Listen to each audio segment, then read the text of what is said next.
There is a version of you that almost no one has ever seen because you decided the real you was too much, and that decision, which felt like protection, every relationship that felt hollow, every opportunity you talked yourself out of, every morning you woke up feeling like something was missing, that is the price of hiding. You were not born hiding. You were taught to. At some point in your life, probably before you were 12, you showed the real version of yourself to someone who mattered, and then their response taught you something that being yourself was not safe. Maybe they laughed, maybe they rejected you, maybe they simply didn't understand, but your nervous system registered the lesson: hide the real you. The performance became so automatic that you forgot it was a performance. You started to believe that the hidden version was the real one. Here is what no one tells you about hiding your real self. It doesn't protect you, it isolates you. Every connection you make while hiding is a connection to the performance, not to you, which means every relationship built on the hidden version will eventually feel hollow because it is.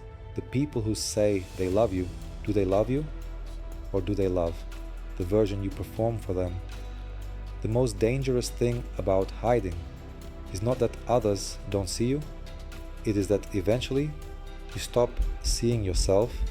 Perthro is the 14th rune of the Elder Futhark, the rune of fate and hidden potential. In Norse psychology, Perthro represents the dice cup, a container that holds something powerful inside that has not yet been revealed. Most people interpret Perthro as luck. They are wrong. Perthro is not about what happens to you. It is about what you are carrying inside that has never been released. Your real voice, your real ideas, your real power, hidden not because they don't exist, but because you decided they were too much. Perthro asks one question that most people spend their entire lives avoiding. What would happen if you stopped hiding and let what's inside actually come out? 3 steps, not motivational, operational. Start the first one before this video ends. Step 1. Identify one thing you stopped doing because of someone else's reaction, not because you lost interest, because you were made to feel that it was wrong, strange, or too much. A creative pursuit, a way of speaking, a belief you stopped sharing. Name it. You cannot reclaim what you cannot see. Step 2. Do one small thing this week as the real version of yourself. One conversation where you say what you actually think. One decision made without checking whether it will be approved. One moment where you choose authenticity over acceptance. Your nervous system needs evidence that being real is safe.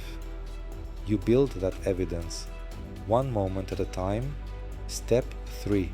Notice who stays. When you start showing the real version of yourself, some people will pull back.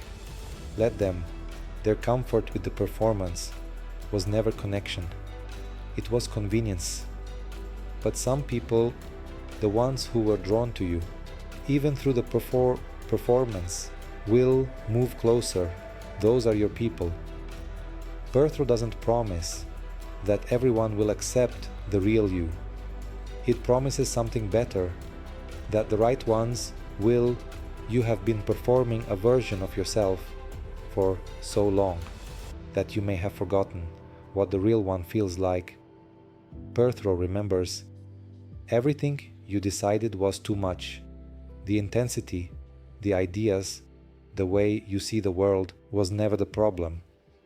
It was always the point. If this framework gave you something, subscribe. Every week we decode one more layer of the system. Decode your reality.